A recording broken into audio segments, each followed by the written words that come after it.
The wind was cold and sharp as it moved through the tall trees of the dark forest. Leaves rustled like whispers, and small branches cracked under the weight of something heavy. David stood still with his hand on the old axe he used to chop firewood. He lived alone, far from the towns and the noise of the world. He liked the quiet, he liked the peace. But tonight something was different. He had felt it in his chest before he even heard the sound. A strange low roar like thunder, but deeper than. A flash of light had torn through the sky. It had not been lightning, it had been something falling, burning, crashing. Now smoke rose in the distance between the hills and trees. David grabbed his flashlight and a heavy coat and started walking toward. The smoke his boots sank into the soft, wet earth with each step. The deeper he went, the stronger the smell became, not fire, not wood, something else. Something strange. Then he saw a trail of broken branches and burned grass. Metal pieces lay scattered. Across the ground, some were glowing faint blue, some still hissed like hot stones dropped into water. He followed the trail, and then he saw her. She was not human. She was lying against a rock. Her body was twisted and bleeding. She had strange dark armor that looked broken and scorched. Her skin was pale silver with glowing lines across her arms and neck. Her hair was dark and wet with blood. But her eyes were wide open and burning with fear and pain, and they locked onto him the moment. He stepped closer. She raised something that looked like a weapon. David stopped and raised his hand slowly. "I am not here to hurt you," he said. She did not understand, or maybe she did but did not trust him. She tried to sit up, but her body failed. She fell back with a soft cry. David stepped closer. He pointed to himself. "Then to her wounds, let me help," he said. She stared at him for a long moment. Then the weapon dropped from her hand, and her head slumped to the side. She had passed out. David did not waste time. He checked her breathing. It was weak. He touched her arm, and her skin was ice cold. She was hurt badly. He picked her up carefully. She was light, much lighter than she looked. He carried her back through the woods. The night grew darker and colder, but he kept walking. By the time he reached his cabin, his arms were numb. He pushed the door open with his shoulder and laid her on the old couch near the fire. He grabbed his medical kit and began working. First he cleaned the blood, then he wrapped the wounds. Some of them were deep, too deep. Her blood was not red. It was blue, thick and slow. He had never seen anything like it. Still, he did what he could. Hours passed. He kept checking her pulse. She was still alive, still breathing. When he touched her forehead, it felt like touching metal, cold and smooth. He sat back in the chair and watched her sleep. What was she? Where had she come from? The ship, or whatever it was, had crashed not far from here, but was she the only one where? There are others. Suddenly she moved, her eyes open. She looked around wildly. Then at him she tried to speak, but no words came out. He gave her water. She drank slowly, then whispered something in a weak voice. It sounded like "They left me, Lean."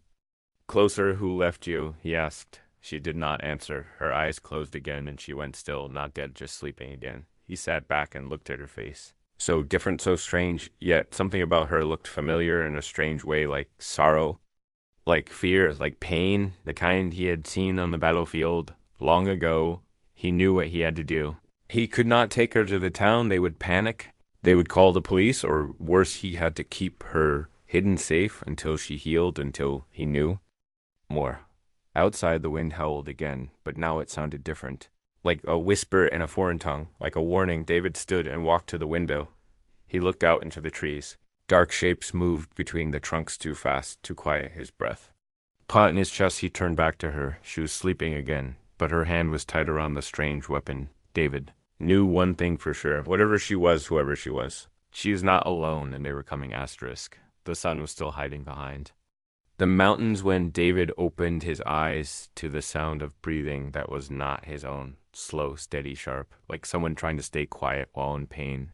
He looked over to the couch where he had left her. The alien girl was sitting up now, her eyes locked on his face, her body tense like a wild animal ready to strike. Her hand was near the strange weapon again, though she did not raise it.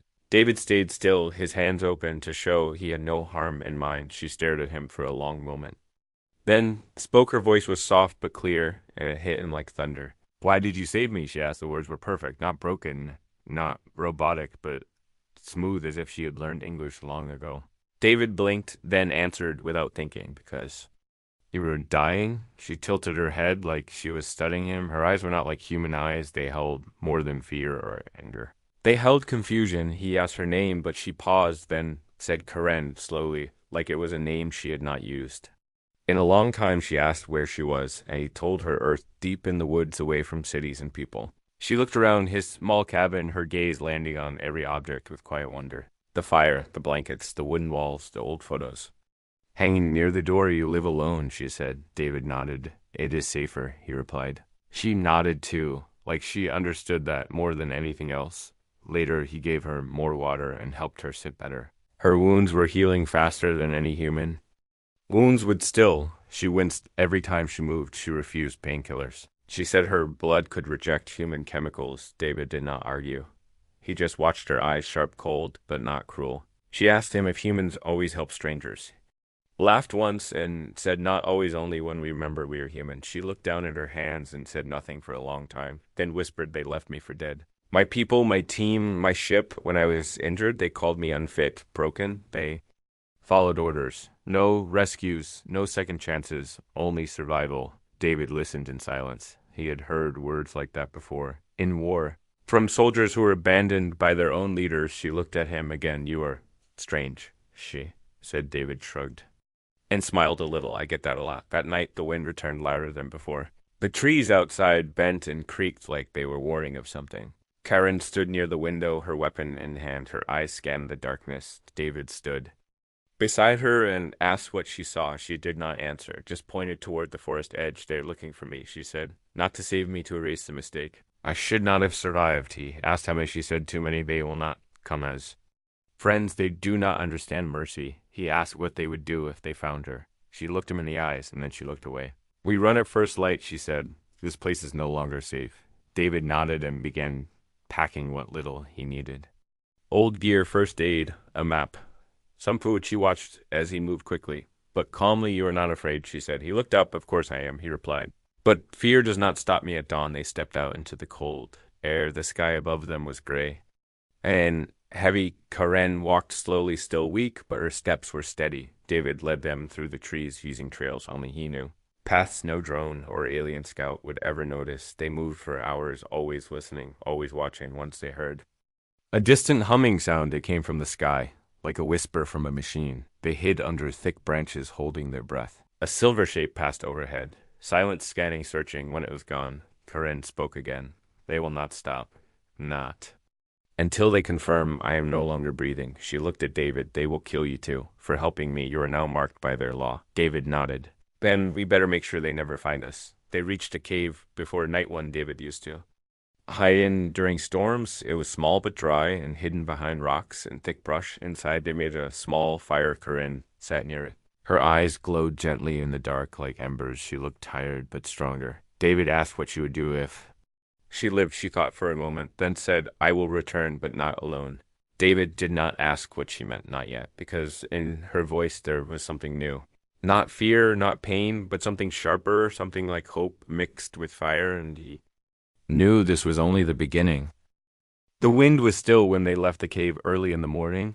The trees stood tall and quiet like soldiers waiting for orders. David led the way while Karen followed slowly, her step still heavy but more sure than before they walked through.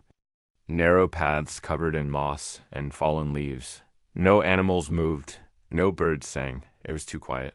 David felt it in his chest, like a storm was coming, but not a normal storm. Something worse, something unnatural. Karen stopped walking and looked up at the sky. Her eyes narrowed and she whispered, they are close. David followed her gaze, but saw nothing, only clouds and soft light from the rising sun. Then he heard it, a low sound like a deep breath held by the sky itself. It grew louder with each second, not wind, not thunder, something else. Suddenly a shape broke through the clouds. Silent, dark, smooth. It did not fly like a plane. It floated like a shadow pulled by some invisible string. Karen stepped back. Her voice was cold and sharp. That is not a scout, she said. That is a purifier. David looked at her. What does that mean? She did not answer. Her body tensed. She grabbed her weapon and aimed at the sky. Though she knew it would do nothing, the ship hovered above them without making a sound. It was huge, like a floating mountain, covered in glowing symbols that shifted like they were alive. The air grew colder. David felt pressure on his chest. Like the ship was watching him, like it knew exactly who he was and what he had done. Pulled him behind a fallen tree, her breath quick and shallow. That ship has one purpose, she whispered, to erase all traces, to burn what must not be seen. To end stories before they spread, David checked his gear, not much, just a hunting rifle flare. Some wires and tools, not enough to fight something that could erase a forest without touching the ground. Still, he did not panic. He looked at Karen and saw something strange in her eyes. Not fear, not hate. Something else. She looked like someone. Waking up from a long dream, like someone seeing a truth they had always ignored. She turned to him. I broke the rule, she said. I survived. I was helped by a human. I saw kindness from the species they told us was primitive, weak. Now they fear what I might say. If I live, they do not fear me. They fear what I know. David nodded and said quietly, then we make sure they cannot silence you. Karen stared at him. You do not understand what that ship can do. It can wipe out a town without leaving smoke. It can turn memory into ash. David still did not flinch. Then we do not let it find us. They moved quickly through the forest. David used hidden trails and crossed rivers to throw off heat sensors. Karen watched him with growing respect. No wasted steps, no loud breaths. He moved like someone born from the ground itself. They reached a hill that overlooked the valley. David pointed to an old radio tower in the distance. It had not worked in years, but still stood tall if we can reach that tower. We can boost the signal, he said. Can you call someone from your side? Not my side, she said. My own kind would still kill me, but there are others. On the edge of space, forgotten, left behind like me. Maybe they will hear as they made their way down the hill. A loud crack split the air. A beam of light cut through the trees like a knife made of fire. The purifier ship had locked onto their trail. The ground behind them exploded. Flames rose high. David grabbed Karen and pulled her forward. They ran. Through smoke and falling branches, Karen coughed. David shielded her with his clip. She said, if they catch me, they might stop. If they catch you, they will kill you anyway. David shook his head. Not leaving you, not again. She looked at him for a long second, then nodded. Together. They reached a rocky stream and jumped across the stones behind them. The ship howled. The trees groaned and the earth shook, but the purifier still did not touch the ground. It waited, watched, hunted David. Led her into a narrow cave behind a waterfall. They hid there, breathing hard. The light passed overhead, but did not stop. After a while, the sound faded into the distance. Karen sat down. Her face wet from sweat and water. You're not like any creature I have known, she said. David smiled. Neither a Yauker, and pulled a small glowing crystal from her belt. This is a key to old tech, to old signals. If I reach the tower, I can speak. Maybe someone will hear. David looked at the glowing stone and then at the fire in her eyes. He saw something else. Now, not just a soldier, not just an alien, but a spark, a reason. Then let us make the sky listen, he said. And together they stepped back into the forest. The battle had not begun, but the war was already. Watching asterisk night came without warning, and the stars above blinked like eyes watching every move. David sat by the fire inside an old hunting shelter made of logs and stone hidden deep in the forest hills. Karen sat across from him, her wounds healing fast, now her armor repaired with wire tape and pieces of metal from David's old toolbox. Outside, the trees moved in silence, but David felt it in his bones. The enemy was close, too close. He stood and checked the traps he had set around the clearing. Tripwires made from fishing line, nails hidden under leaves, cans filled with broken glass hanging from tree branches. Old tricks, simple tools, but they worked. They always worked. Karen watched him move with sharp eyes. You are not a soldier, she said. But you fight like one. David gave no answer. He just kept working. She stood and walked beside him. Why do you still help me? She asked. Your life is now marked. Your world may suffer. He looked at her and said quietly, because I have seen worse than fear. I have seen men lose everything and still stand. You are not the first to be hunted. Karen did not speak again. She only nodded and returned to the shelter. Inside, she checked her weapon. She had one full charge left. Not enough to take down even a scout unit, but her hands were steady. She would not run again, not now. Air changed around midnight. The fire flickered. The trees went still. No wind, no birds, no sound. Then it came. A flash of silver between the trunks, followed by another and another. David crouched low and motioned to Karen. They're here, he whispered. 3 figures stepped into the clearing, tall, covered in thick armor that shimmered like water. Their weapons glowed red at the tips. They moved without sound. No footsteps. No breath. Only cold presence. One raised a hand. A scanner lit up the area in blue light. Then it stopped. The trap snapped. Loud crash. A scream. One of them fell into the pit covered in spikes. David moved like lightning. He raised his rifle and fired. The shot hit the second one in the neck, not a kill, but a shock. Karen jumped from the side and fired her weapon. The blast hit the third figure in the chest. It flew backward, crashing into the trees, but they were not dead. Not yet. The first one rose. From the pit, sparks flying from its leg, it aimed at David. Karen ran forward and took the shot meant for him. She rolled to the side in pain. Her armor burned, but held. David rushed forward with a flare in hand. He threw it straight into the face of the enemy. The burst of light blinded it. He tackled the figure and drove a knife into the exposed joint near its side. It dropped with a hisscar and dragged herself up and shot the second one again. This time the chestplate cracked. It let out a sound like broken metal screaming, then silence. The third one was gone. David turned and scanned the woods. He felt it before he saw it. A shadow above the scout had climbed the trees. It dropped from above, aiming for Karen. David threw himself between. Then the enemy hit him hard. He fell back, blood running from his forehead. Karen screamed. She reached for her weapon, but it was too far. Then the can rattled. The glass fell. The trap snapped. The last enemy stepped into the wire. A branch swung down. From above, a spike drove into its shoulder. It roared. Karen dove forward, grabbed her weapon, and fired straight into its head. It dropped in silence. David sat up, wiping the blood from his eyes. Karen knelt beside him. Are you hurt? He shook his head. Just angry. She looked at the fallen enemies, her face hard. They sent scouts. They will send more. David nodded. Then we keep moving. Before they left, he took something from the armor of one of the fallen. A device, small, sharp, alive. Karen's eyes widened. That is a signal crystal, she said. They used it to track me. If we change the frequency, we send a message instead. David smiled. Then let us call someone who cares. They packed quickly and set off toward the old tower.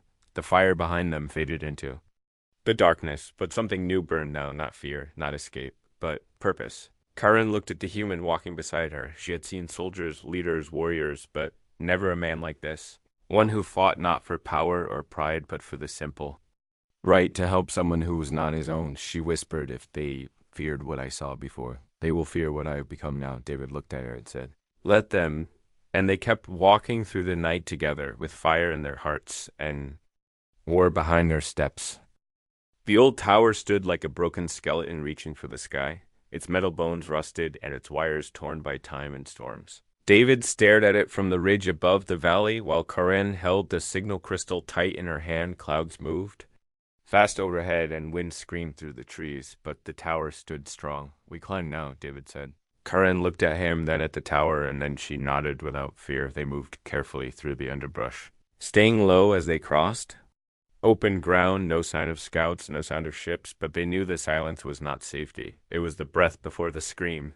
The tower was surrounded by broken machines and old fencing. David pushed the gate open and stepped into the shadow.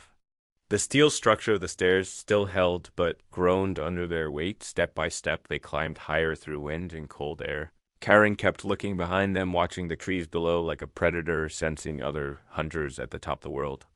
Opened around them, they could see the forest in every direction. Smoke still rose from the ruins of the crash far to the west. David reached into his pack and pulled out a small power cell. It was old, but still charged. He handed it to Karen, who took it without a word. She opened a panel near the top of the tower and began to work. The signal crystal slid into place and lights flickered. Sparks flew, then a soft hum filled the air. The device was alive. She pressed her hand against the pad and closed her eyes. David stood back as a soft light wrapped around her. She began to speak in her own language, the words smooth and fast, a message sent across space. To the forgotten, to the lost, to the ones like her, those left behind, he could not understand the words, but he understood the feeling. He saw her hands shake slightly. He saw tears in her eyes, not of sadness, but of power, of memory, of return. Signal flashed once, twice. Then steady Karen opened her eyes and stepped back. It is done, she said. David asked, who did you speak to? She answered, only those who remember pain. And those who never forgot mercy. They stood in silence for a while. Then the sky above them lit up with a flicker. Not from the sun, not from stars, but from a ship far above. Watching, David grabbed his rifle and looked down, too far to shoot, too close to run. They have found us, Karen said. But they are too late. Signal has already gone. My words now move through the void. They cannot stop by it. A loud hum rose from the ship. Above them, A beam of red light shot down and hit the trees below. Fire exploded, flames reached high. Karen grabbed David's arm. We jumped, she said. No, David looked at her, then looked down. There was an old safety rope tied to a beam. He wrapped it around his waist and tied hers to his. Together, they leapt from the tower into the trees. They swung hard through branches, broke leaves, scraped skin, but they landed alive. They rolled through dirt and the fire got a brand behind them. The tower burned its top. Torn off by the second blast, the message still pulsed from the broken base. One last flash, then silence. They reached a rocky hill and fell behind it. Breathing hard, Karen clutched her side where a piece of metal had cut through her armor. David tore cloth from his shirt and wrapped the wound. She winced, but said nothing. She looked up at the sky.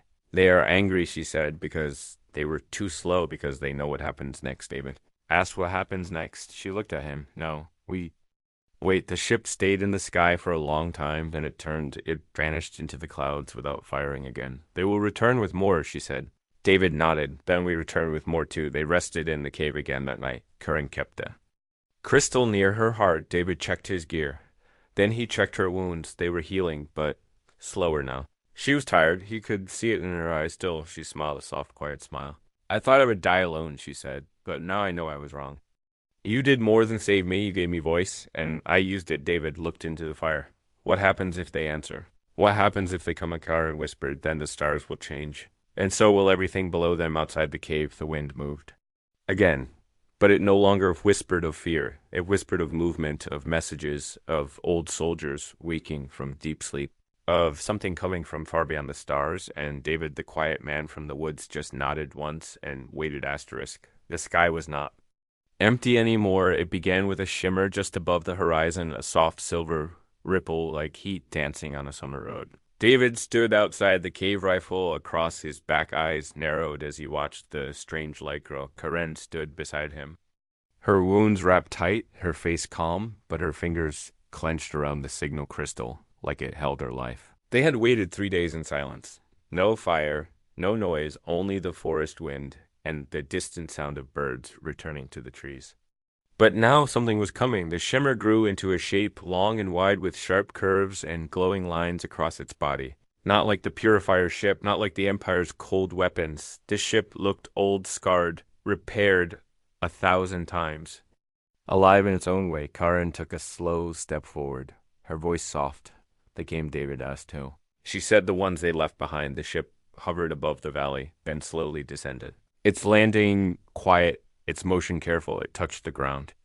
Like a whisper, a hatch opened and figures stepped out. They were not all like Karen. Some were taller, some smaller, some with armor still broken. Some with only half a face, but all of them moved with purpose. All of them looked at her with wide eyes. And quiet Awikaran stepped toward them and raised the crystal. They knelt before her without a word. David watched in silence. One of them stepped forward. An older one with metal arms and one eye glowing faint blue. He spoke in a voice rough like stone. We heard your message. We followed your light. You showed us there's more. Karen nodded. This is the one who healed me, she said. The one who gave me fire. They all turned toward David. Some bowed, some placed hands on their chest. None looked away. David felt something strange, not fear, not pride, something deeper. He had not wanted to lead.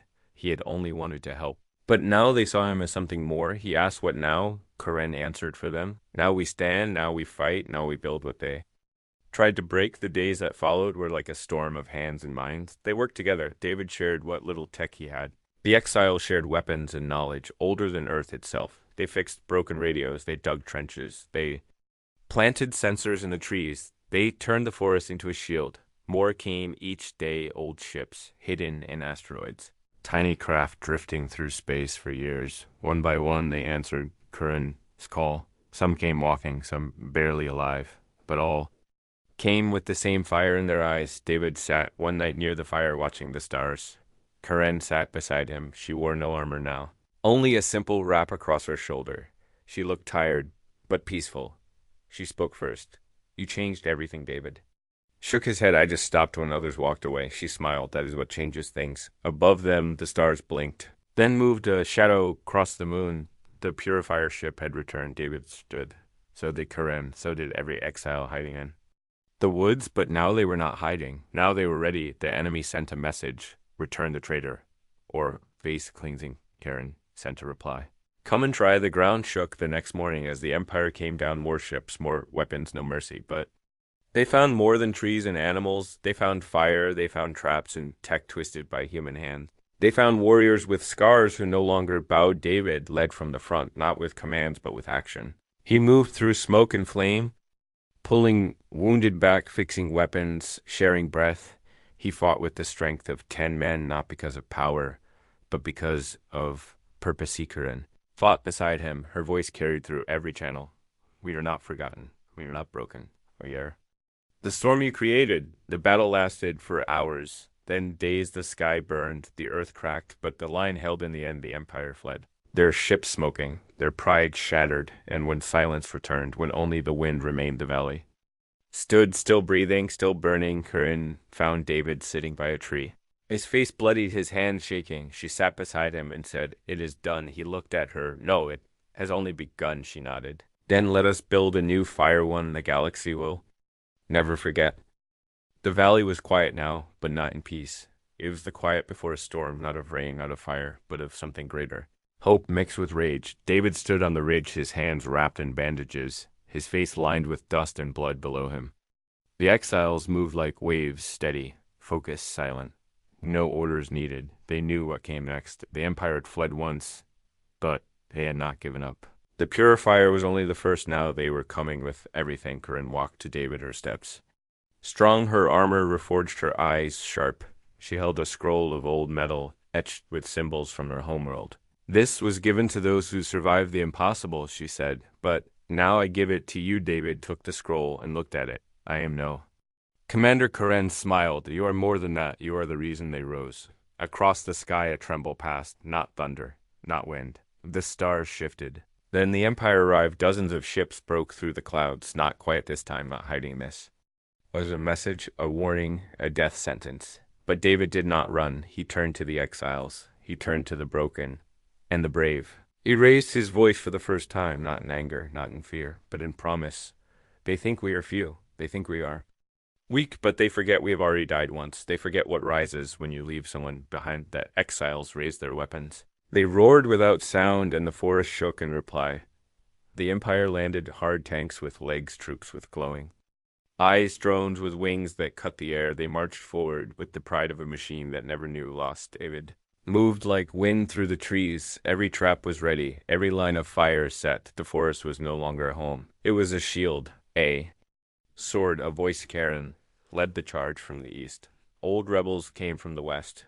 Survivors from crashed ships rose from underground tunnels. They struck like lightning, fast, brutal, united. David faced the commander of the enemy near the heart of the forest, a tall figure in white armor with gold lines, and a face that did not move. "You are nothing." The commander said, "A dirt species."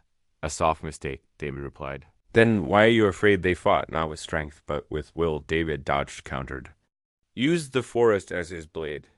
The commander fell, not by power, but by belief. The ships tried to flee, but the sky was no longer theirs. Allies from far systems. Exiles from deep spaceships with names long erased from records. They came not for war.